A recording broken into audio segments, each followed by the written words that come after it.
My own son screamed in my face on my 70th birthday, "Old man, the house, the car, everything's mine now. Sign it over."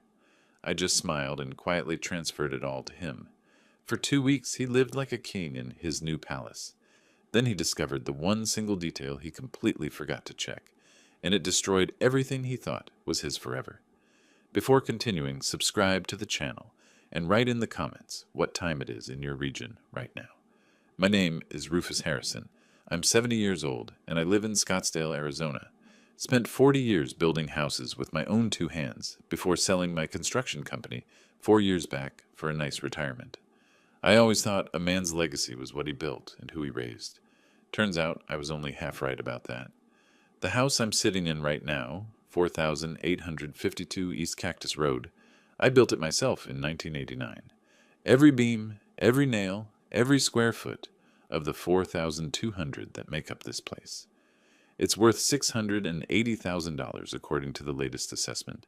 Not that I ever cared much about the number. It was supposed to be home, a place where family meant something. My son Brandon is 38. He wasn't always the man who sits across from me now at my birthday dinner, fork in hand, cold calculation in his eyes. I remember when he was 7, running to meet me after work, covered in dust from playing in my workshop. He wanted to be just like his old man, he'd say. Wanted to build things, create things, make people happy with solid work and honest effort. That boy is gone now, has been for 4 years, ever since he met Danielle. Danielle is beautiful, I'll give her that. Long dark hair, perfect smile, the kind of woman who turns heads when she walks into a room. But I learned something in construction. The prettiest facades often hide the weakest foundations. She moved into my house with Brandon 2 years ago. It was supposed to be temporary, just until they got on their feet. That's what they said anyway. I believed them because I wanted to believe them, because Brandon was my son, and you don't turn away family when they need help. But tonight, on March 15th, my 70th birthday, I'm seeing something I didn't want to see. We're sitting around my dining room table, the one I made from reclaimed oak when Brandon was born. There's a small cake, 3 plates, and a tension in the air thick enough to cut with a saw. Danielle keeps checking her phone. Brandon's been fidgeting for the last 20 minutes, shooting glances at his wife like he's waiting for permission to speak. Finally, he clears his throat. "Dad, we need to talk about something important." I set down my coffee. "All right. You're 70 now." He says it like it's a disease. "That's a milestone. Time to start thinking about the future." "I think about the future plenty, Brandon." Danielle leans forward, and I catch the flash of something predatory in her smile. What Brandon means is that you need to start thinking practically about legacy, about what happens to all of this. She gestures around the room, my house. "I'm 70, not dying," I say, keeping my voice level. "I've got plenty of good years left." Brandon shakes his head like I'm being stubborn. "Dad, be realistic. This house is too big for one person. The maintenance alone, I maintain it just fine. With our help," Danielle cuts in smoothly, "we've been here 2 years taking care of things. Taking care of you." That stings because it's a lie wrapped in enough truth to sound reasonable. They live here, sure, but taking care of me? I cook my own meals, do my own laundry, keep my workshop running. They contribute exactly nothing to the household except higher utility bills and attitude. Brandon takes a breath. "The point is, Dad, it's time. Time to transfer everything over. The house, the car, all of it. I'm your only son. It's going to be mine eventually anyway, so why wait?" The words hit me like a sledgehammer to the chest, but I don't let it show. I've negotiated million-dollar contracts and stared down building inspectors who'd find violations in a parking lot. I know how to keep my face neutral. "You're asking me to sign over my house on my birthday." "We're not asking," Danielle says, and her voice has gone sharp. "Brandon deserves this. You're old now. What do you need all this space for? What do you need a car for when you barely drive anymore?" That's another lie. I drive just fine. I drove to the hardware store this morning, in fact, to pick up sandpaper for the dresser I'm restoring in my workshop. Brandon won't meet my eyes. "Dad, I'm 38 years old. Most guys my age have their own houses, their own equity. You're sitting on almost $700,000 in real estate, and I'm living paycheck to paycheck at the dealership. It's not fair. Not fair. My son, who I raised, educated, supported through 3 different career changes, is telling me it's not fair that I own the house I built with my own hands. I look at Danielle, and she's watching me like a cat watches a mouse. She's been pushing this. I know she has. Brandon might be greedy, but he's not this bold on his own. This is a big decision, I say carefully. I need time to think. What's there to think about? Danielle snaps. You're 70. What do you need all this for, old man? You should be grateful we're even willing to let you stay here after the transfer. Let me stay. In my own house. The room goes very quiet. Brandon shifts uncomfortably, but doesn't defend me. Doesn't tell his wife to watch her mouth or show some respect. He just sits there, waiting for my answer like a vulture waiting for something to die. I stand up slowly, and I see Danielle's eyes flash with triumph. She thinks I'm going to storm off, prove I'm the unreasonable old fool she's been painting me as. Instead, I smile. I'll think about it, I say quietly. Give me a few days. The triumph in her face wavers, replaced by confusion. Brandon blinks. Really? He asks. Really. It's a big decision. I want to do right by you, son. Just give me a little time to wrap my head around it. I walk to my workshop, the converted garage at the back of the house, and close the door behind me. The smell of wood and varnish calms my racing heart. On my workbench sits the oak dresser I've been restoring for the past month. It belonged to a client who died, and his family was going to throw it out. I saved it, piece by piece. Sometimes things that look broken can be put back together, and sometimes you have to take something apart to see what's really holding it together. I hear Danielle's voice through the door, sharp and excited. He's actually considering it. I told you he'd crack. Brandon's response is too quiet to make out, but I don't need to hear it. I pick up my sanding block and get to work. In my pocket, my phone feels heavy. Tomorrow morning, I'll make a call to Gerald Mitchell, my attorney. Tonight, though, I've got furniture to restore and a plan starting to form in the back of my mind. They want my house? They can have it. All of it. The next morning, I wake up before dawn like I have for the past 50 years. Old habits from construction sites, where you started early or you didn't finish on time. The house is quiet. Brandon and Danielle don't surface before 10 on a good day. I make coffee and sit at the kitchen table, thinking about Brandon at 7 years old. There's this memory that keeps coming back, sharp and clear as yesterday. We were working on a birdhouse together in the garage, his first real project. He was so careful with the hammer, tongue poking out in concentration the way kids do. He hit his thumb at one point, and his eyes welled up, but he didn't cry. Just looked at me and said, "Dad, can you show me again? I want to do it right." That boy would never demand his father's house like it was owed to him. That boy knew the value of things because he'd seen them built from nothing. When did he change? I keep asking myself that question, but I know the answer. 4 years ago, Danielle walked into his life at some bar downtown, all smiles and promises.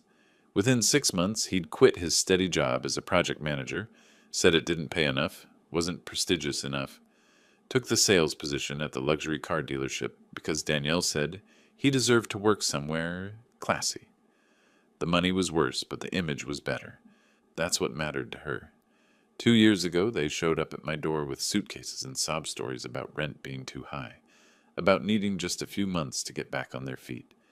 I said yes because he's my son, because I remembered that 7-year-old boy with the hammer and believed he was still in there somewhere. I was wrong. Around 9, I called Gerald Mitchell. He's been my attorney for 20 years, handled the sale of my construction company, drafted my will, deals with all my legal paperwork. He's a straight shooter, which is why his reaction to my request doesn't surprise me. "Rufus, what the hell are you talking about? Sign over your house? To Brandon? Are you out of your mind?" "Just hear me out, Gerald." "No, you hear me out. That house is worth $680,000. It's your retirement security, your equity. You can't just hand it over because your son threw a tantrum at your birthday dinner." I lean back in my chair, watching a hummingbird at the feeder outside my window. What if I told you I have a plan? There's a pause. Gerald knows me well enough to hear something in my tone. What kind of plan? The kind where I need you to prepare a quitclaim deed for the house and the car. Make it official. Make it legal. Make it airtight. Rufus and Gerald, I need you to check something for me. Check the property records for the Harrison Family Land Trust, established 1987. Tell me exactly what that trust covers. Another pause, longer this time. The land trust. You're talking about the original land purchase. Exactly what I'm talking about. Can you have the deed ready by end of week? I can, but I'm begging you. Don't do this. Fight them. You have every right to that property. I know I do. Just trust me on this, Gerald. Please. He sighs, and I can picture him rubbing his temples, the way he does when he thinks I'm being stubborn. Fine. But when this blows up in your face, don't say I didn't warn you. After I hang up, I go back to my workshop. The dresser's coming along nicely. The wood is old, damaged in places, but solid underneath. Good bones, just needed someone to see past the surface damage. I hear footsteps on the stairs around 11. Danielle appears in the doorway of my workshop, still in her robe, coffee cup in hand. She doesn't knock. So, she says, have you thought about it? I have. And? I'm going to do it. Sign everything over to Brandon. Her eyes light up, and she doesn't even try to hide her glee. Really? Really, but I need a few days to get the paperwork in order. These things have to be done right, legally. She takes a sip of coffee, studying me over the rim of her cup. You're being awfully reasonable about this, Rufus. I shrug, running sandpaper along the dresser's edge. I'm 70 years old. Brandon's right. What do I need all this for? Better to pass it on now. Let him enjoy it. That's very mature of you. Her voice drips with condescension, but I don't react. Just keep sanding, smooth and steady. She leaves, and within minutes, I hear her on the phone, voice pitched high with excitement. Jamie, you won't believe this. The old man is actually doing it. The house is going to be ours. That afternoon, Brandon comes to find me. He looks uncomfortable, which is something at least. Dad, about last night. It's fine, Brandon. No, I mean, Danielle can be pretty direct. But she's right, you know? This makes sense for everyone. I set down my tools and look at my son. Really look at him. He's gained weight over the past 2 years of living rent-free. His hair is thinning. There are lines around his eyes that weren't there before, stress lines from trying to keep up with a woman whose appetite for the good life far exceeds his ability to provide it. Does it make sense, Brandon? Or does it just make things easier? He bristles. What's that supposed to mean? Nothing. Like I told Danielle, I'll sign the papers. Give me until the end of the week. He relaxes, and I see relief flood his face. Thanks, Dad. Really, this means a lot. After he leaves, I think about that birdhouse again. We'd finished it together, and he'd been so proud. Insisted on painting it himself. Wouldn't let me help. It wasn't perfect. The paint was uneven, one side slightly crooked, but it was his. He'd earned it. This house, though, he hasn't earned this. Neither of them has. And maybe that's the real problem. Over the next few days, I watch them. Really watch them. Danielle is already shopping online for new furniture. She leaves her laptop open on the kitchen counter, and I see her browsing listings for luxury SUVs. Brandon talks on the phone about his property and his equity, practicing the words like he's trying them on for size. They're planning their future in my present, and they don't even have the grace to hide it. Gerald calls me 3 days later. The deed is ready. Rufus, last chance to change your mind. I'm not changing my mind. Did you check the land trust? I did. And I understand now what you're doing. It's brilliant, but it's also risky. If they figure it out before, they won't. Brandon never paid attention to the details. That's always been his problem. And the other thing, the mortgage? I smile, even though he can't see it. Already handled. October last year, 6 months ago. $520,000 against the property. Commercial investment loan. It's all documented, all legal, all public record for anyone who bothers to look. Gerald laughs, but it's not a happy sound. You're either crazy or you're a genius. I honestly can't tell which. Maybe both. Set up the signing for next week. April 1st seems appropriate, don't you think? April Fool's Day. You have a twisted sense of humor, Rufus. I learned from the best contractors in the business. Sometimes you have to let a structure collapse to rebuild it properly. That evening I finish restoring the dresser. It's beautiful now. The oak grain rich and warm under the new finish. You'd never know it was almost thrown away, almost lost. I run my hand over the smooth surface and think about foundations, about structures, about the difference between owning something and deserving it. Brandon and Danielle are in the living room, planning their housewarming party. I can hear Danielle's voice, excited and sharp. After the papers are signed, we can finally make this place our own. Get rid of all his old junk. Update everything. I sit in my workshop, surrounded by my tools, my projects, my life's work, and I smile. They want the house. They can have it. Every single square foot, every obligation, every consequence. Let's see how much they enjoy their inheritance when they realize what they've actually inherited. The game is just beginning, and they don't even know they're playing. The morning after my call with Gerald, I wake to the sound of Danielle's voice echoing through the house.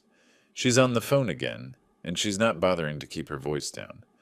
No, seriously, Jamie, by next week it'll all be ours. The old man is finally seeing reason. We're getting the deed transferred, everything official. Can you believe it took this long? I lie in bed, staring at the ceiling I installed myself 36 years ago. Every beam, every joint, every piece of drywall, I remember putting it up. And now I'm listening to someone who contributed nothing talk about it, like she built it herself. The interesting thing about being underestimated is that people stop watching what they say around you. They think you're beaten, so they don't bother hiding their true nature anymore. It's like watching a play where the actors forget there's an audience. I get up, make my coffee, and settle into my usual spot at the kitchen table.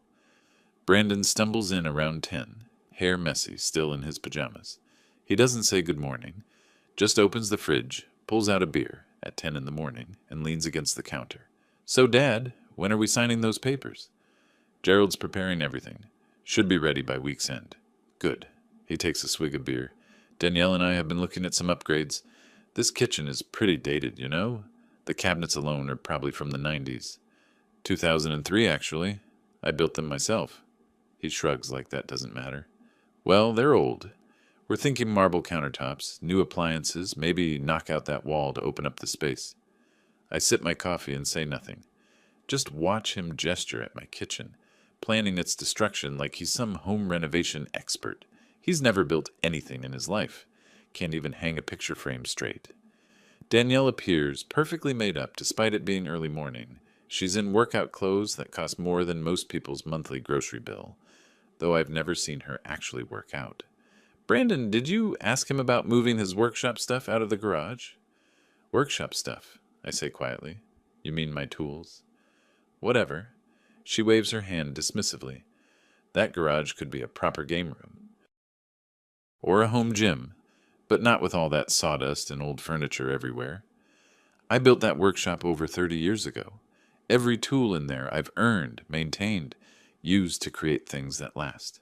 The dresser I'm currently restoring is worth $3,000 when it's finished, more than she's contributed to this household in 2 years. But I don't say any of that.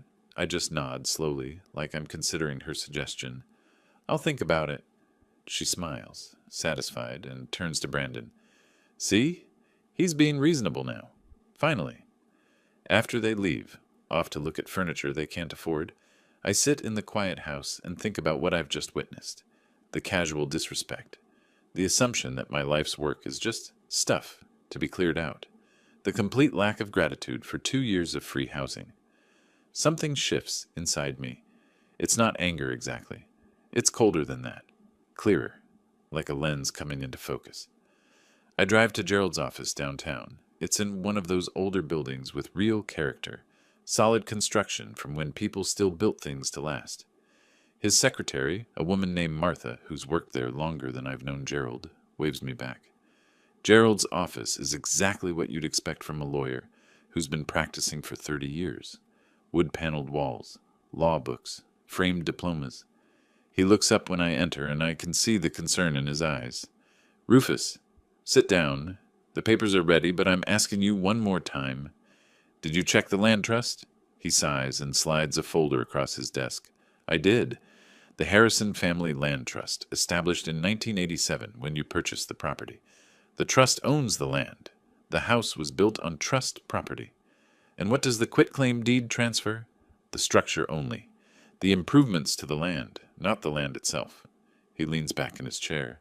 Rufus, this is clever, but it's also dangerous. If Brandon finds out, he won't. Brandon never reads the fine print, never has. When he bought his first car, he didn't even read the contract, just signed where they told him to. Gerald pulls out another document. And this other matter, the mortgage you took out 6 months ago, $520,000 against the property. For my workshop expansion, commercial investment loan, all perfectly legal. It's legal, yes. But Rufus, when you transfer the property with a quitclaim deed, all encumbrances transfer too. Brandon will inherit not just a house, but a house with a $520,000 mortgage attached to it. I know. The monthly payment is $4,200. I know that too. Gerald studies me for a long moment. What's Brandon's monthly income? Last I heard, around $3,800 from the dealership, some months less, depending on commissions. So he can't afford the mortgage payment. No, he can't. And the car you're transferring? That's the Lexus, correct? The one I've been driving for 2 years, yes. Gerald pulls out yet another document. According to the records, that vehicle is on a lease, not owned outright. Monthly payment of $850. Early termination penalty of $18,500. I smile. Funny how that works. Rufus, this is... He pauses, searching for the right word. This is ruthless. No, Gerald. Ruthless would be kicking them out on the street. This is educational. They wanted my assets. They get my assets. All of them, including the parts they didn't bother to check on. He shakes his head, but I can see a small smile tugging at the corner of his mouth. When do you want to do this? Soon. This week, if possible. I want it done before they have time to reconsider or ask questions. April 1st is the earliest I can schedule with Patricia Wright, the notary. She has an opening that afternoon. April 1st. April Fool's Day. I can't help but appreciate the irony. Perfect. Set it up. Gerald gathers the documents into a neat stack. You know, in all the years I've known you, I've never seen you be vindictive. I'm not being vindictive, Gerald. I'm being precise. There's a difference. I leave his office and drive to the bank, the same Chase branch where I've done business for 25 years. The mortgage officer, a young woman named Sarah, greets me with professional courtesy. Mr. Harrison, how can I help you today? I need to confirm some details on my mortgage, the one I took out 6 months ago. She pulls up my account. Yes, the commercial property loan. $520,000 against your residence at East Cactus Road. And that loan is currently in good standing? Absolutely. You've made all payments on time. The next payment of $4,200 is due on the 1st of May. And if ownership of the property transfers, what happens to the mortgage? She adjusts her glasses, reading the screen. The mortgage stays with the property. When someone takes ownership via deed transfer, they assume all existing encumbrances unless explicitly stated otherwise in the transfer documents. So the new owner becomes responsible for the payments? Exactly. Would you like me to explain the process? No, thank you. I just wanted to confirm. I drive home slowly, taking the long route through Scottsdale. The spring desert is beautiful this time of year, wildflowers blooming, the air still cool in the mornings. I pass houses worth millions, built by people who probably never swung a hammer in their lives. Money bought those houses, not skill or sweat. My house isn't the biggest or the fanciest, but I built it. That means something. Or at least, it used to mean something to me. Now I'm starting to wonder if meaning is just another thing that can be taken if you're not careful. When I get home, Brandon and Danielle are in the living room with magazines spread across the coffee table. Furniture catalogs, car brochures, home improvement publications. They're planning their kingdom. Dad, Brandon calls out, come look at this. We're thinking of getting rid of your old couch and getting a sectional. What do you think? I look at the couch. It's 10 years old, sure, but it's solid, comfortable, well made. I picked it out after my wife died because it was the kind of thing she would have chosen. But I don't tell them that. Sounds fine, son. It's your house now.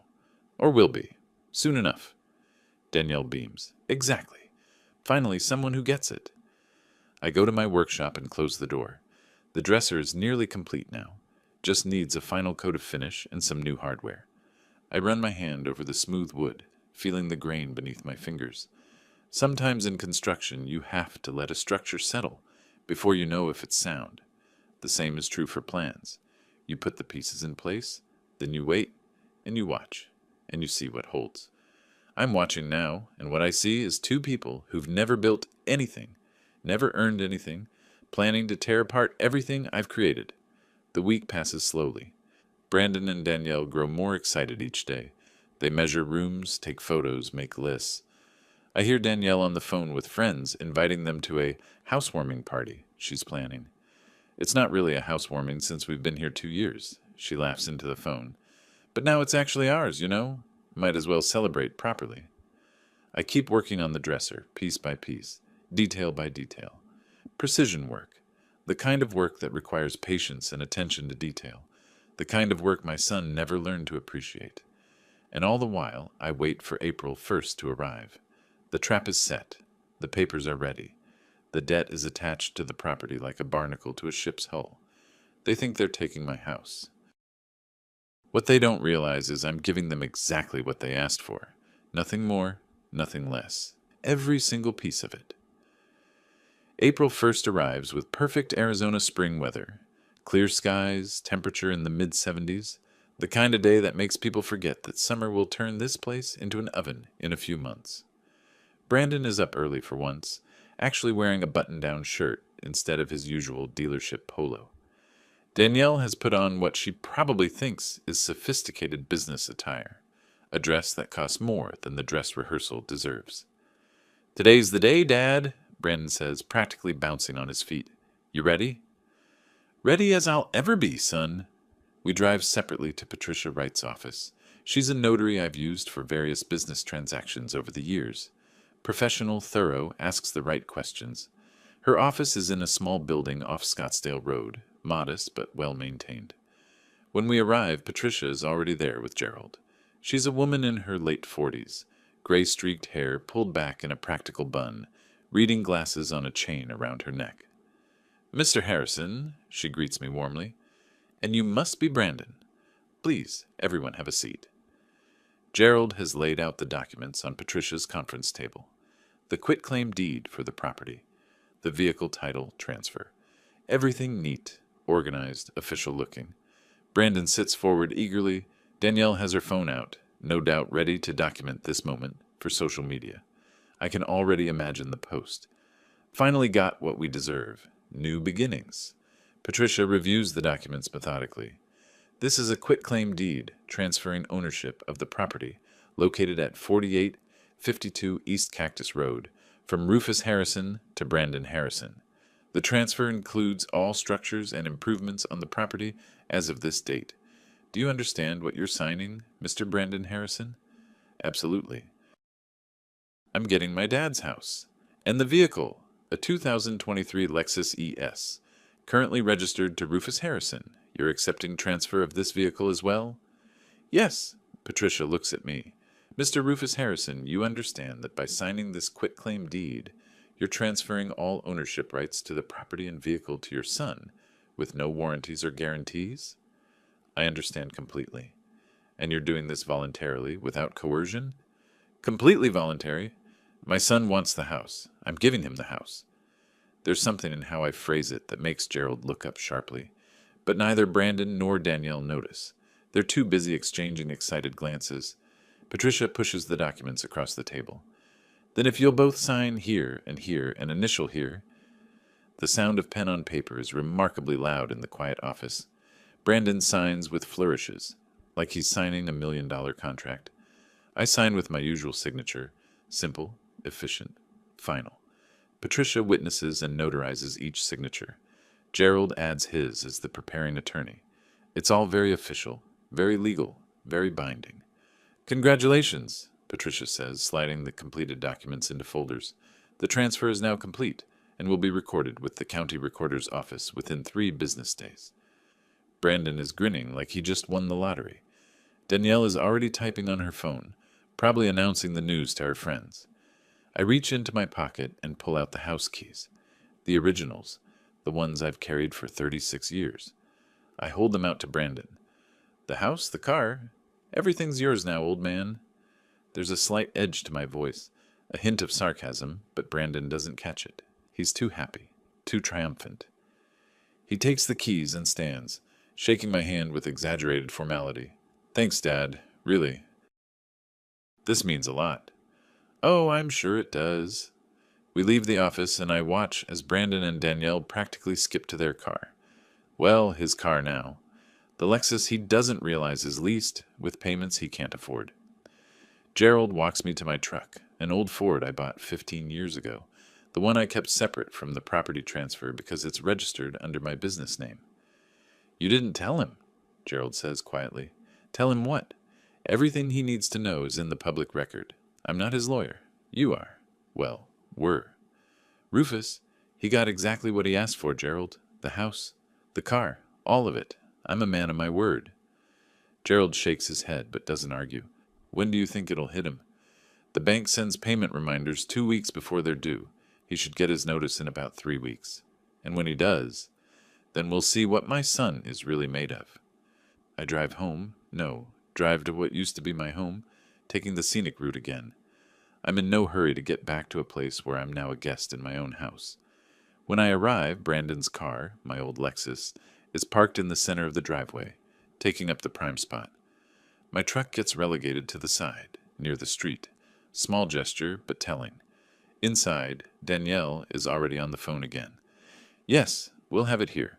Our place, my place, and Brandon's. Next weekend, Saturday night. Bring whoever you want. She sees me and doesn't even lower her voice. Why would she? I'm just the old man who used to own the place. I head to my workshop. The dresser is finished now, beautiful under the final coat of polyurethane. I stand there admiring the work, running my fingers along the edges. Brandon appears in the doorway. For a moment, just a moment, he looks almost apologetic. Hey, Dad, about the workshop. It's your garage now, Brandon. You can do whatever you want with it. I mean, you can keep working in here for a while. We're not going to kick you out or anything. How generous. How magnanimous. He'll let me keep using the space I built with my own hands. Appreciate that, son.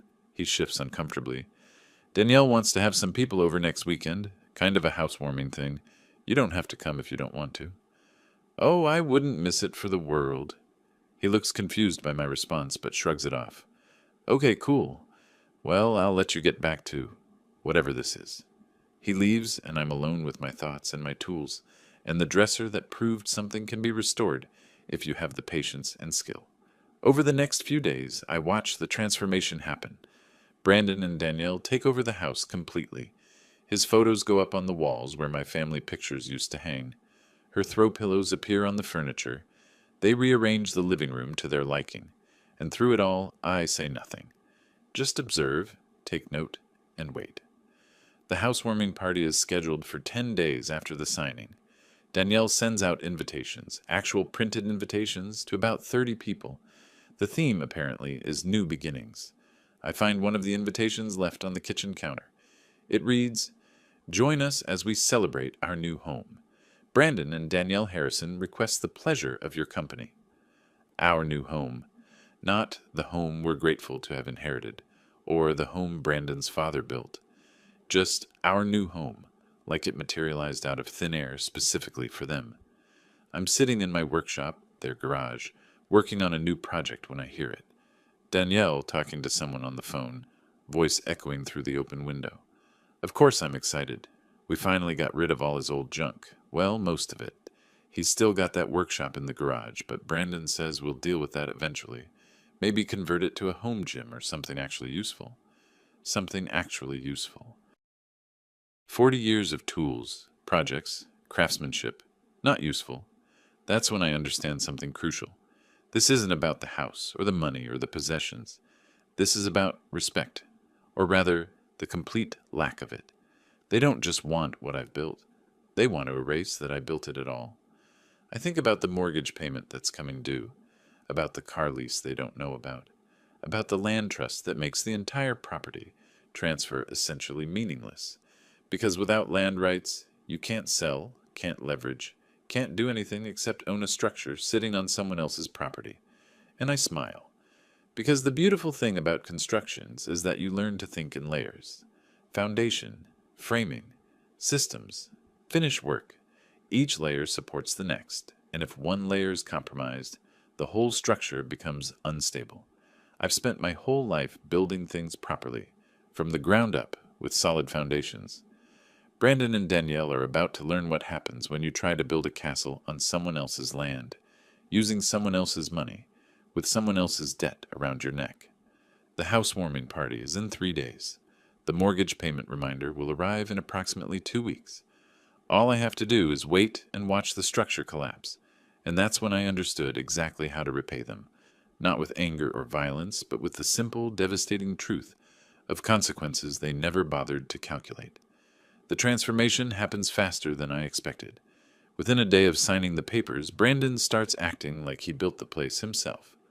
The morning after the transfer, I'm in the kitchen making coffee when he walks in. Doesn't say good morning, just opens the fridge, pulls out my orange juice, the expensive kind I buy because it doesn't have added sugar, and drinks straight from the carton. Brandon, there are glasses. It's my house now, Dad. My fridge. My orange juice. He wipes his mouth with the back of his hand and puts the carton back. You're going to have to get used to some changes around here. I watch him walk away, and I don't say anything. Just pour my coffee and make a mental note. The countdown has begun. That afternoon, I'm in my workshop sanding a new piece, a vintage nightstand someone asked me to restore, when Brandon appears in the doorway. Hey, Dad, can you keep it down in here? Danielle's trying to work. Work. Danielle hasn't had a job in over a year. What she's doing is browsing furniture websites and texting her friends about her new house. I'll be as quiet as I can, son. Yeah, well, we're going to need to talk about this space anyway. Danielle has some ideas about converting it. Converting it to what? She's thinking a home gym, or maybe a media room. We haven't decided yet. I set down my sandpaper and look at him. Really look at him. This workshop has been here for 30 years, Brandon. And now it's time for something new? Progress, Dad. You should try it sometime. He leaves before I can respond. I stand there among my tools, my projects, my life's passion, and feel something cold settle in my chest. Not anger, something sharper, more focused. Let him have his moment. The clock is ticking. 2 days later, I come home from the hardware store to find my truck has been pushed to the side of the driveway, practically on the lawn. The Lexus, Brandon's Lexus now, sits in the center spot, gleaming under the Arizona sun. Inside, the living room has been rearranged. The photos of my family that used to hang on the walls are gone, replaced with framed prints Danielle bought online. Modern art, abstract shapes that probably cost more than they're worth. What happened to my photos? I ask, finding Danielle in the kitchen. She doesn't look up from her laptop. They're in your room. This is our space now. We need it to reflect our style. Our style. Mass-produced prints from a website versus photos of my actual family. Where's the picture of Brandon's mother? The one that used to be above the fireplace? That old thing? She waves dismissively. It was dated. The frame didn't match our aesthetic. I feel my jaw tighten, but I keep my voice level. That picture was from our wedding day. Yeah, well, it was kind of depressing, don't you think? Your dead wife watching us all the time. The words hit like a physical blow, but I don't give her the satisfaction of seeing it land. I just nod slowly and walk to my room. The photo is there, propped against the wall, not even hung up. My wife's smile, captured 42 years ago, now relegated to a corner like unwanted furniture. I pick it up carefully and hang it on the wall of my bedroom, the only space in this house that's still mine. The weekend arrives, and with it comes the housewarming party. Brandon and Danielle have invited about 30 people, most of them Danielle's friends, people I've never met.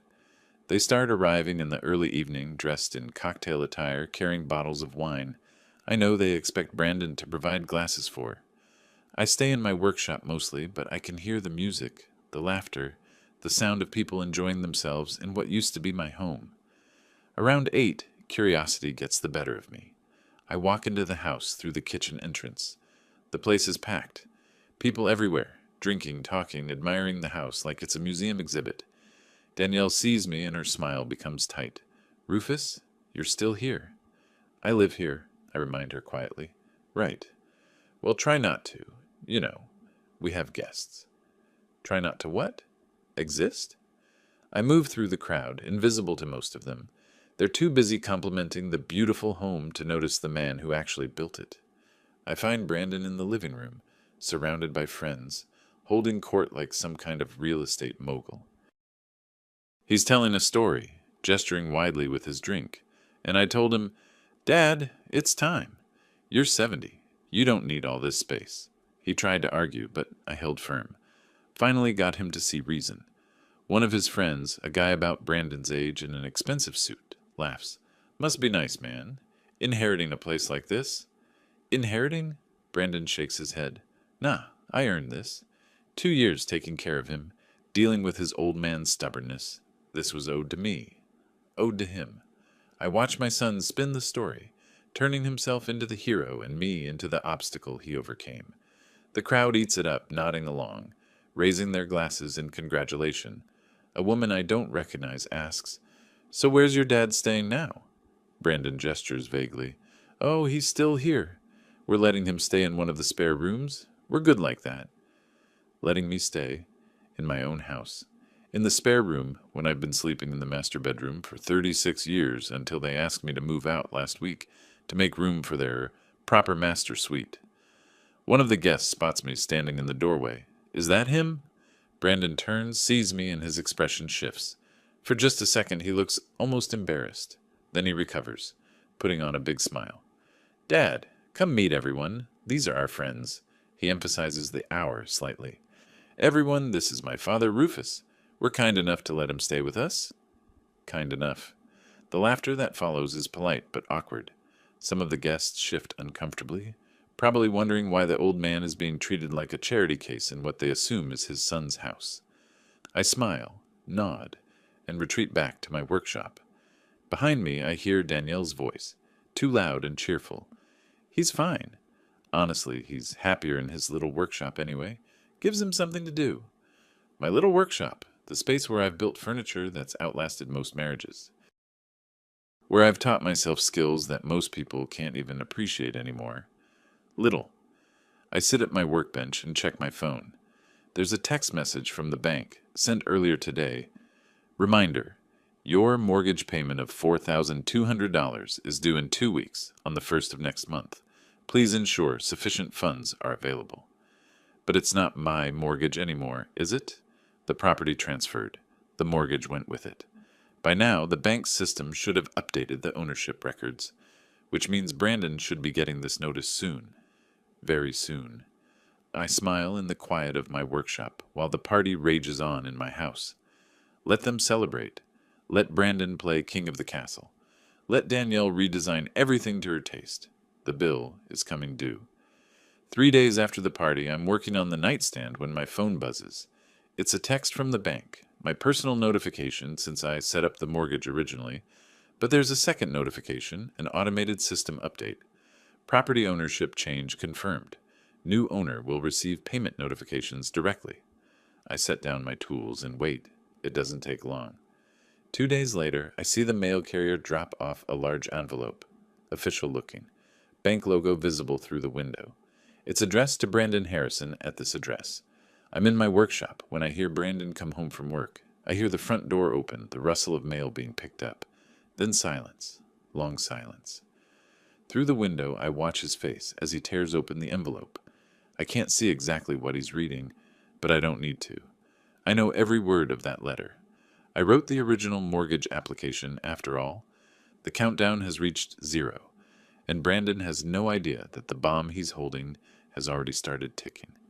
I don't have to wait long for the explosion. Brandon comes into my workshop like a storm, the bank letter crumpled in his fist. His face has gone pale, the kind of pale that happens when someone's blood pressure drops suddenly. There's sweat on his forehead even though it's not hot outside. What is this? His voice cracks on the last word. I look up from my sanding, calm as Sunday morning. What is what, son? He slams the letter down on my workbench, right on top of the nightstand I'm working on. This letter from Chase Bank saying I owe them $520,000, saying I have a mortgage payment due in 2 days. I pick up the letter carefully, smooth out the wrinkles, and read it like I'm seeing it for the first time. Oh, that. Yes, that's the mortgage on the house. What mortgage? You never said anything about a mortgage. I set the letter down and pick up my sandpaper again. Brandon, I gave you the house. The whole house. Everything that comes with it. You said it was paid off. You said... I never said it was paid off. You assumed it was paid off. Big difference. I keep my voice level, almost bored. The mortgage is public record. Anyone can look it up at the county recorder's office. You chose not to. His hands are shaking now, actually trembling. He picks up the letter again, reading it like the words might change if he looks hard enough. $4,200. Due in 2 days. That's more than I make in a month. Yes, I imagine it would be. Monthly payments can be challenging. Monthly? His voice goes up an octave. This is monthly? Well, yes.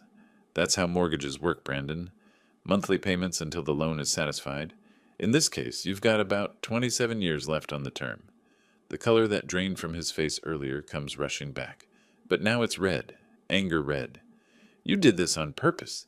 This is some kind of sick trap. I finally stop sanding and look at him directly. I gave you exactly what you demanded. The house. You said you wanted it. I signed it over. The mortgage comes with the property when you accept transfer via quitclaim deed. That's standard real estate law. Quitclaim, what does that even mean? It means you accepted the property as is, with all existing encumbrances and obligations. Your lawyer explained this when you signed. Didn't you have a lawyer present? His mouth opens and closes like a fish gasping for air. Gerald was there. Your lawyer. I thought. Gerald was my lawyer, representing my interests, not yours. You should have had your own legal representation. I pick up my sandpaper again. But you were in such a hurry to get the house. I suppose reading the fine print seemed unnecessary. Danielle appears in the doorway, phone in hand, face flushed with anger. What is going on? Brandon, why are you yelling? Brandon turns to her, and I watch him struggle to form words. When he finally speaks, his voice is strangled. There's a mortgage on the house. $520,000, $4,200 a month. Danielle's face goes through a fascinating series of changes. First confusion, then disbelief, then something like horror as the math catches up with her. 4,000, but you only make 3,800 a month? I know. How are we supposed to pay that? I don't know. They're both looking at me now, and I return to my work like their financial crisis is a mild inconvenience I'm too polite to mention. You can't do this, Danielle shrieks. This is fraud. This is elder abuse or something. I set down my sandpaper with exaggerated patience. Danielle, I'm 70 years old. Brandon is 38. He demanded I transfer my property to him. I complied. The mortgage is legitimate, properly recorded, and entirely legal. In what way is that elder abuse? You tricked us. I gave you what you asked for. If you didn't bother to research what you were taking on, that's on you, not me. Brandon's phone buzzes. He looks at it, and somehow his face gets even paler. There's another letter, at the front door, from some leasing company. I watch him practically run from the workshop. Danielle follows, her heels clicking frantically on the concrete. I count to 20, then walk to the doorway where I can see them standing at the front door, Brandon holding another envelope. This one he opens more slowly, like he's afraid of what's inside. Smart man. Too late, but smart. When he finishes reading, he turns to look at the Lexus in the driveway, his beautiful Lexus, the car he's been showing off to his friends, the car he parked in the center spot like a trophy. It's leased, he says flatly. The car is leased. Danielle grabs the letter from him. $850 a month, and there's a transfer penalty of $18,500? That's what it says. So we don't even own the car? No, we own the right to make lease payments on the car. Brandon's voice has gone hollow. Or we can pay $18,500 to terminate the lease early. Danielle's face transforms into something ugly. She whirls on me, still standing in my workshop doorway. You absolute. Careful, I say quietly. This is still technically your house now, but it's still my workshop, and I'd appreciate civil conversation. Civil? Civil? You just destroyed us. No, Danielle, you destroyed yourselves.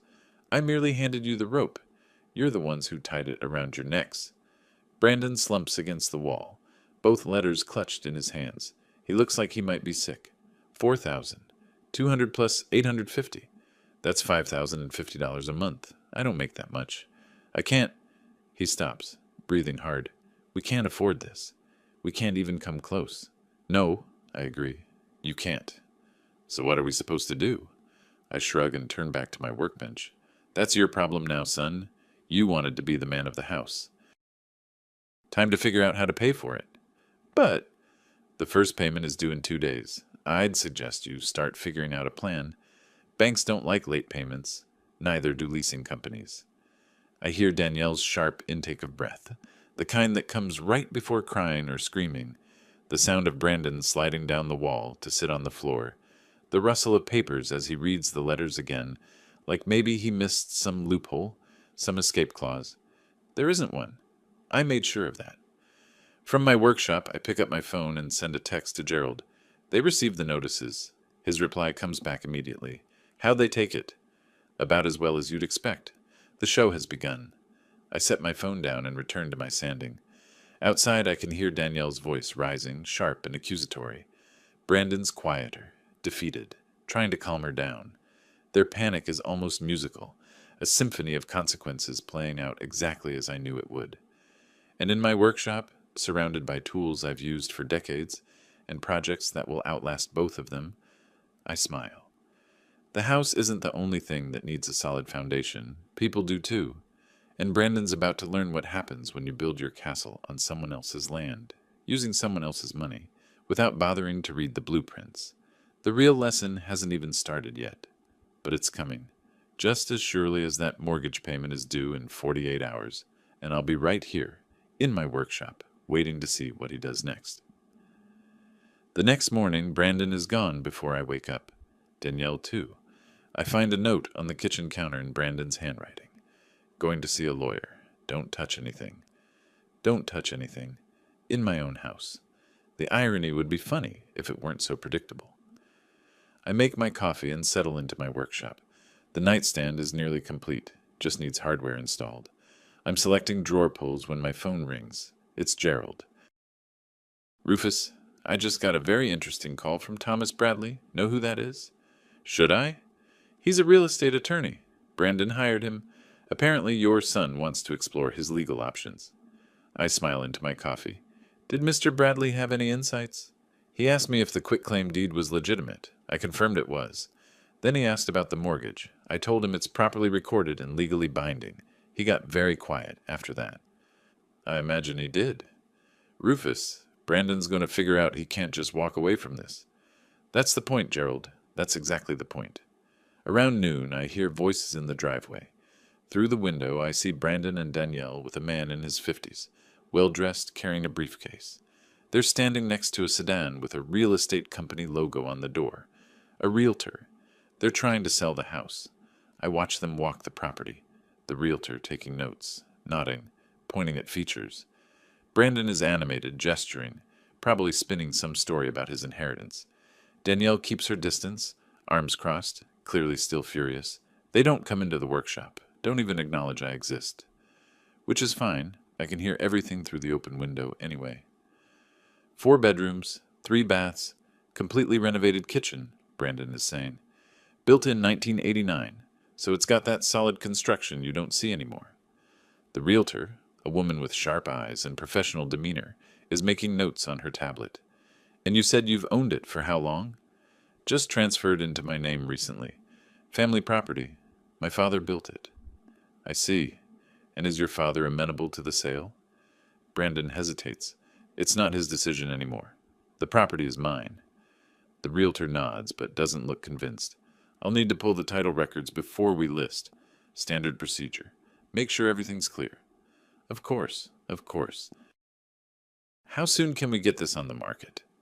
Assuming the paperwork checks out, we could list by end of week. Properties in this neighborhood move fast. You're looking at probable sale price around $670,000 to $700,000. I see Brandon's eyes light up. He's doing the math. $700,000 minus the $520,000 mortgage leaves him with around $180,000, enough to pay off the lease penalty, Buy a cheaper house somewhere else, maybe have some left over. It's a good plan. Almost would work, except for one small problem. The realtor is thorough.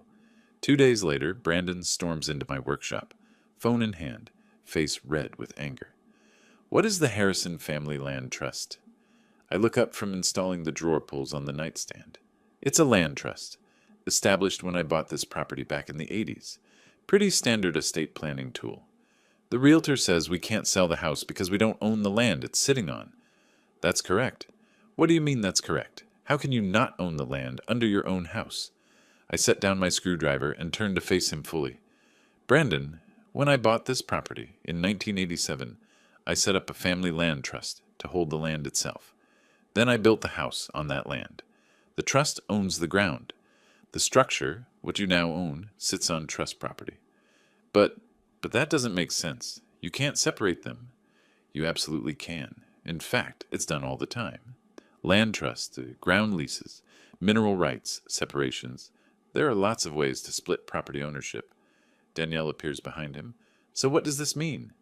It means, I say calmly, that Brandon owns a house sitting on land he doesn't control. He can't sell the property without land rights. He can't leverage it. He can't do much of anything except maintain it and pay the mortgage. Brandon's face goes from red to white. You planned this. All of it. The mortgage, the lease, the land trust. You set this up to trap us. I set it up to protect my property, which I did 38 years ago when you were a baby. The land trust has been in place since 1987. Public record, just like the mortgage. All you had to do was look. Nobody looks at that stuff. Maybe they should. I pick up my screwdriver again, especially before demanding someone sign over $680,000 in real estate. The realtor's voice carries from the driveway. She's on the phone, probably with her office. Can't list it. Ownership is split between the structure and the land. The son owns the building, but the father owns the ground through a trust. It's unmarketable in current condition. Danielle makes a sound like a wounded animal. We can't sell it. We can't afford it. What are we supposed to do? I suppose you could ask the trust's beneficiary for permission to sell, though I imagine they'd want a significant cut of any proceeds. Brandon stares at me. You're the beneficiary. I am. So we have to ask your permission to sell a house that's legally mine? The structure is legally yours. The land is legally the trust's. You want to sell? You need both. Simple real estate law. He turns and walks out, Danielle following, both of them stunned into silence. I hear them in the driveway explaining to the realtor that there's been a complication. They'll need to call her back. That evening, I'm washing dishes when I hear them fighting in the living room. The walls in this house are solid. I built them myself. But when people are yelling, sound carries. This is your fault, Danielle shrieks. You didn't read anything. You just signed whatever he put in front of you. I trusted him. He's my father. Your father just destroyed us. We owe more than we make. We can't sell. We can't pay. Brandon, what are we going to do? There's a long silence. Then Brandon's voice, smaller, defeated. I don't know. I dry the last plate and put it away. The kitchen is spotless, organized, exactly how I like it. My corner of peace in a house that's descending into chaos. My phone buzzes. Text from Gerald. Bradley called again. Wanted to know if there's any way to contest the trust. I told him it's been in place for 38 years. Properly filed, completely legal. He hung up pretty quickly. I text back. How long until foreclosure proceedings start? Bank usually waits 30 days after first missed payment. So about 2 more weeks if he doesn't pay by the 1st. 2 weeks. Brandon has 2 weeks to figure out what I already know. He has no way out. No escape. No clever solution that doesn't involve coming to me, hat in hand, asking for help. And when he does, we'll have a very different conversation than the one we had at my birthday dinner. The days that follow are almost painful to watch. Almost. Brandon tries everything. He calls every friend he has asking for loans. I hear him through the walls, his voice getting more desperate with each call. Just $5,000, man. I'll pay you back. I swear. Please. Nobody's lending him $5,000. Not with his track record. He picks up extra shifts at the dealership, comes home exhausted, checks his bank account obsessively. Danielle has stopped speaking to him except to make demands. Did you get the money? Did anyone call back? Why aren't you fixing this? The leasing company sends a second notice. The bank sends a courtesy reminder that payment is now overdue. Late fees are accumulating. The countdown to foreclosure has begun. I watch it all from my workshop, calm as still water. 2 weeks after the first payment was due, Brandon appears in my doorway. He looks like he hasn't slept in days. Dark circles under his eyes, hair unwashed, clothes rumpled. Dad, we need to talk. I don't look up from my work. I'm starting a new project. A coffee table someone commissioned. About what? You know about what. The house, the money, all of it. What about it? He steps inside, closes the door behind him. I can't make the payments. You know I can't. My salary doesn't cover it. I can't borrow enough, and I can't sell. You've trapped me. I gave you exactly what you demanded, Brandon. The house, the car, everything that came with them. This isn't what I... He stops, runs his hands through his hair. Please, I'm asking. Help me. I set down my tools and look at him. Really look at him. He's broken. Completely broken. The arrogant son who demanded my property, who treated me like a burden in my own home, who threw parties and pushed my truck to the lawn, that person is gone. What's left is a scared man who finally understands he's in over his head. Help you, I repeat slowly. Interesting choice of words. I know I messed up. I know that now. But you're my father. You can't just... You wouldn't actually let the bank take the house, would you? Why not? It's your house. Your responsibility. But you wanted independence, Brandon. You wanted to be the man of the house. You wanted to make your own decisions without the old man getting in the way. Well, here's your chance. Be independent. Make a decision. Figure it out. His face crumples. I can't figure it out. There's no way out. The payments are more than I make. I can't sell. I can't refinance because I don't own the land. There's nothing I can do. Then I suppose you'll lose the house. And then what? Where do we go? Danielle and I have no savings. We've been living here rent-free for 2 years, spending everything we made. If we lose this place, we have nothing. We'll be homeless. The desperation in his voice is real. The fear is real. Good. You should have thought about that before you demanded I sign over my life's work, I say quietly. Before you treated me like I was worthless in my own home. Before you threw a party and told people you were generous for letting me stay in my own house. He flinches like I've slapped him. I'm sorry, okay? I'm sorry. I was wrong. I don't know what I was thinking. Danielle kept saying... He stops himself. No, that's not fair. This is on me. I made the choice. I signed the papers. I screwed up. It's the first time he's taken actual responsibility. No blaming Danielle, no making excuses, just admission. I let the silence stretch out. Let him sit in it. Let him understand how completely he's at my mercy. Finally, I speak. There is one way. His head snaps up. What? Anything. I'll do anything. Careful what you promise, son. You might not like the price. Just tell me what you want. I stand up, brush sawdust off my pants, and look him in the eye. First, you're going to apologize. Not to me privately, publicly. You're going to gather the same friends you had at your housewarming party, and you're going to tell them the truth, that you disrespected your father, that you took advantage of him, that you were wrong. His face goes pale. You want me to humiliate myself in front of my friends? I want you to tell the truth in front of the same people you lied to. That's not humiliation. That's accountability. What else? Second, you and Danielle are going to work for me. 20 hours a week for 3 months. Here in the workshop, around the house, whatever I need. You're going to learn what it means to actually earn something. Work for you? Doing what? Whatever I tell you to do. Sanding wood, cleaning tools, yard work, household maintenance, real work, the kind that builds character. I can see him struggling with it, his pride battling against his desperation.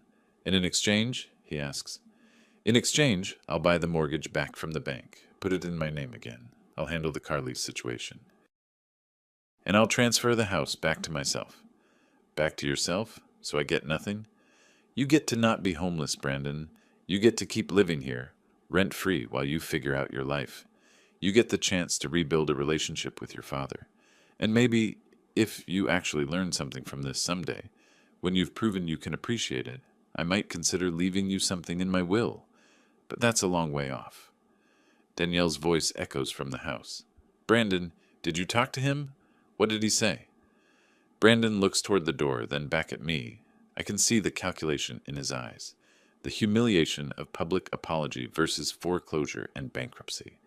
The degradation of working for his father versus homelessness. I need to talk to Danielle, he says finally. You do that. But Brandon, the bank's foreclosure timeline doesn't care about your deliberations. You've got until end of week to decide. After that, my offer expires, and you're on your own. He leaves without another word. I return to my coffee table, running my hands over the smooth birchwood, planning the joinery. Through the wall I hear them fighting. Danielle's voice is shrill. Work for him, like servants. Apologize to those people. Brandon, no, we can't. Then what? Brandon shouts back. Tell me what else we can do. Give me one option that doesn't end with us losing everything. Silence, then sobbing. I think it's Danielle, but it might be Brandon. Hard to tell. I send a text to Gerald. He's coming around. Might need those documents ready sooner than expected. His response? Standing by. You know, Rufus, this is either the best parenting I've ever seen or the cruelest. Haven't decided which. I smile and type back. Maybe it's both. Sometimes the best lessons are the hardest ones. 3 days later, Brandon comes back. No Danielle this time. Just him, looking exhausted and defeated. We'll do it, he says. All of it. The apology, the work, everything. Just please, help us. I nod slowly. All right then. We start with the apology. Call your friends. Set it up for this weekend. And Brandon, it needs to be genuine. If I sense you're just going through the motions, the deal's off. It will be, I promise. He turns to leave, but I stop him. One more thing, son. What? In my workshop, you call me Sir or Rufus, not Dad. You gave up the right to casual familiarity when you demanded my house. You want that relationship back? You'll have to earn it. He swallows hard, nods. Yes, sir. When he's gone, I sit in my workshop and let myself feel it. The satisfaction, the vindication, the knowledge that sometimes the best revenge isn't destruction, it's education. Brandon wanted my house. Now he understands what it really costs to build something worth having. And if he's smart, if he truly learns from this, maybe someday he'll actually deserve what I've spent a lifetime creating. But that's a lesson that takes time. And we've got 3 months ahead of us to see if he's capable of learning it. The gathering happens that weekend. Brandon calls the same friends who attended the housewarming party, invites them back under the pretense of important news. Some decline. Word has spread that something went wrong with Brandon's big inheritance, but enough show up. 23 people standing in the living room that used to display his triumphant photos. I watch from my workshop doorway as they arrive. The same expensive cars, the same cocktail attire, but the energy is different, cautious, curious. They sense blood in the water. Danielle is conspicuously absent. She locked herself in the bedroom hours ago, refusing to participate. I'm not humiliating myself for anyone, she told Brandon. He didn't argue. Just let her go. I think that was the moment he started to understand. Some bridges, once burned, can't be rebuilt, and his wife wasn't interested in the hard work of reconstruction. Brandon stands in the center of the room, next to the fireplace where my wedding photo used to hang. His hands are shaking slightly. I can see the sweat on his forehead from here. Thanks for coming, he starts, voice unsteady. I know this is weird, calling you all back so soon after... He swallows hard. After I lied to you. The room goes silent. Someone shifts uncomfortably. A glass clinks against a coaster. 2 months ago, at my 70th birthday, my son demanded I sign over my house and car, I say, stepping into the room. All eyes turn to me. He told me I was too old to need them, that he deserved them, that it was time. Brandon's face is red, but he doesn't interrupt. I signed the papers, gave him exactly what he asked for, and when he threw a party here, in this room, he told all of you that he'd earned this house, that it was owed to him for taking care of me. The friend in the expensive suit, the one who congratulated Brandon, looks away. What he didn't tell you, I continue, is that the house came with a $520,000 mortgage, that the car was leased, not owned, that he couldn't make the payments, that he couldn't sell the property because he only owned the structure, not the land beneath it. Murmurs ripple through the crowd. Shock. Understanding. Some people look at Brandon with something like pity, others with contempt. My father set a trap, Brandon says quietly. Every word looks like it costs him something, and I walked right into it because I was greedy and stupid and disrespectful. I treated him like he was worthless, like his work, his life, his home meant nothing compared to what I wanted. His voice cracks. He's not performing. This is real pain. I called him old man to his face, pushed his truck onto the lawn, told guests he was lucky we let him stay. I erased his family photos and replaced them with mine. I planned to kick him out of his own workshop. Brandon looks at me, and there are actual tears in his eyes. I forgot who taught me how to hold a hammer, who taught me right from wrong, who built everything I was trying to steal. The room is absolutely silent. No one even breathes. My father didn't destroy me. I destroyed myself. And he's giving me a chance, one chance, to learn from it, to actually earn something for the first time in my life. Brandon turns to the crowd. I'm sorry I lied to you. I'm sorry I made you part of my self-centered fantasy. And I'm sorry you had to come here to watch me admit what a fool I've been. He sits down heavily on the couch, spent, done. One by one, the guests leave. Some nod to Brandon in passing. Others avoid eye contact. The friend in the expensive suit pauses at the door. Man, I don't know whether to respect you or feel sorry for you, he says. Feel whatever you want, Brandon replies. I'm just trying to do the right thing. Finally. When they're all gone, I walk over to where Brandon sits, head in his hands. That was harder than I thought it would be, he says without looking up. Good things usually are. Tomorrow morning, 8 a.m., wear clothes you don't mind getting dirty. We're starting with the basics. How to properly sand a piece of furniture. Yes, sir. The next morning, Brandon shows up at 7:45. Early.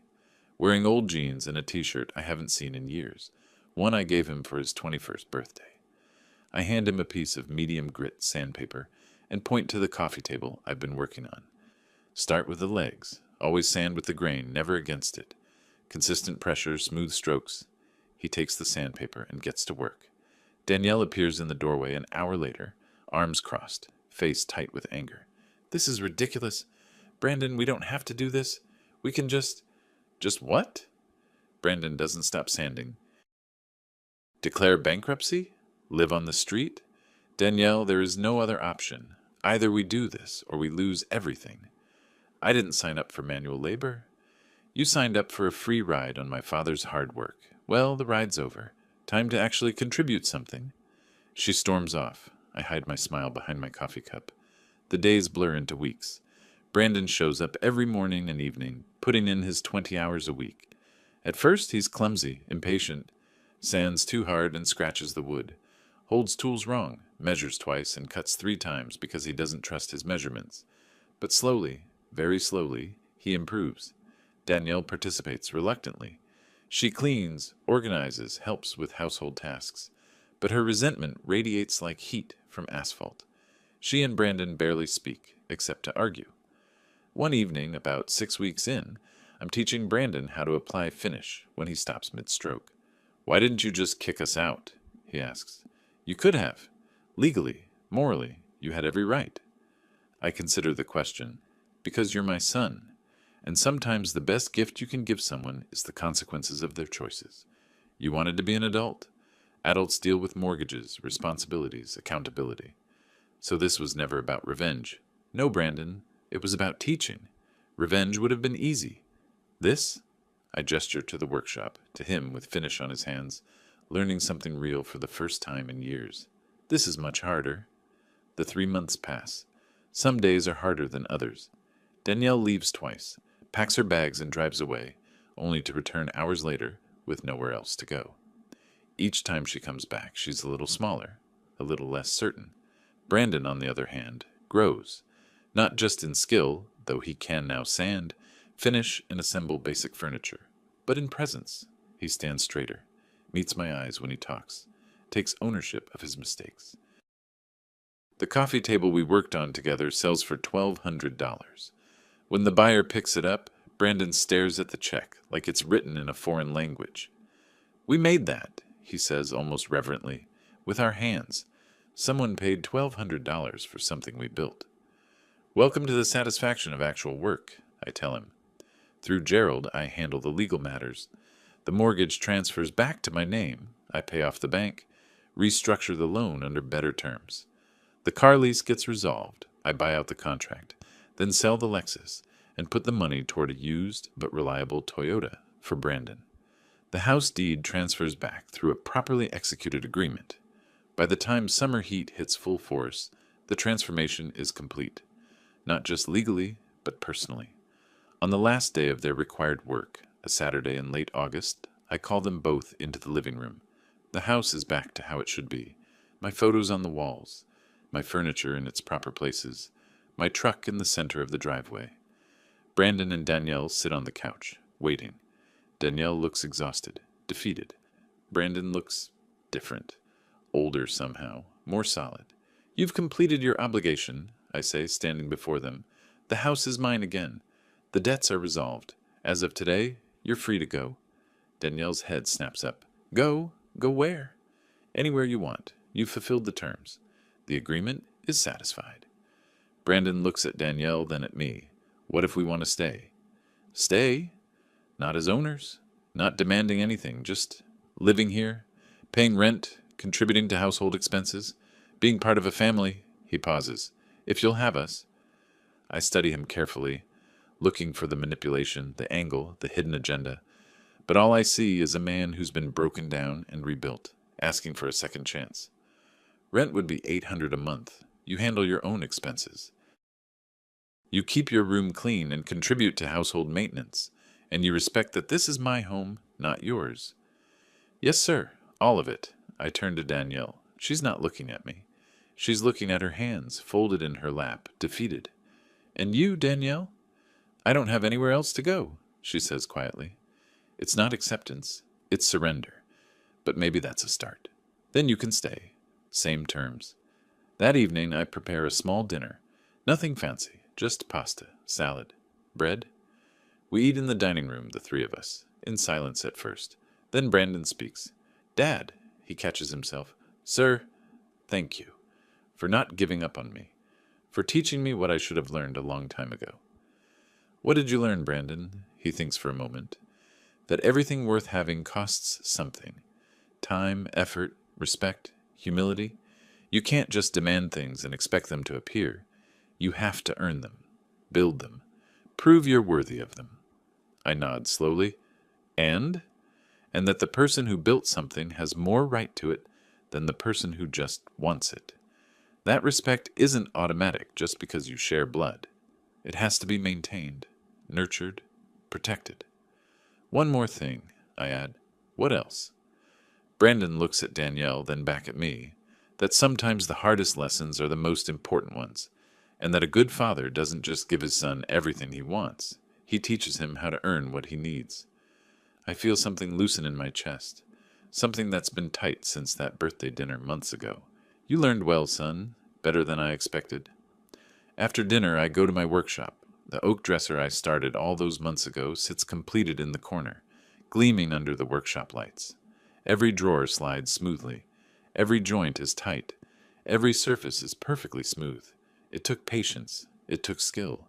It took the willingness to strip away damaged layers and rebuild from solid wood beneath. Just like my relationship with my son. I run my hand over the finished surface one last time, then send a text to the client who commissioned it. Your dresser is ready for pickup. Behind me, I hear footsteps. Brandon appears in the doorway, hesitant. Need any help? I gesture to the workbench. Actually, yes. There's a new project coming in next week, a dining room set. Could use an extra pair of hands if you're interested. His face lights up. Really? Really, but Brandon, I meet his eyes. When the time comes, when I'm actually ready, I will leave you this house, this workshop, everything I've built, but only when you're ready to appreciate it, to maintain it, to respect it the way it deserves. I understand, sir, and I'll work every day to prove I'm worthy of it. I know you will, son. I know you will. He leaves, and I'm alone in my workshop once more, surrounded by tools that have served me for decades, by projects that will outlast us both, by the quiet satisfaction of work done right. Outside, the Arizona summer is fading into autumn. The heat will break soon. The seasons will change. Life will move forward. And in this house that I built with my own hands, on land that I protected with careful planning, I'll continue doing what I've always done, creating things that last, teaching lessons that matter, and proving that sometimes the best revenge isn't destruction, it's education. And the best inheritance isn't money or property, it's wisdom, earned the hard way through sweat and consequence, and the humbling process of learning that some things can't be demanded, only earned. I pick up a piece of sandpaper and begin work on a new project, smiling in the quiet of my workshop. Some things I've learned are worth the wait. If you like this story, please like this video, subscribe to the channel, and share your impressions of this story in the comments. To listen to the next story, click on the box on the left. Thank you for watching,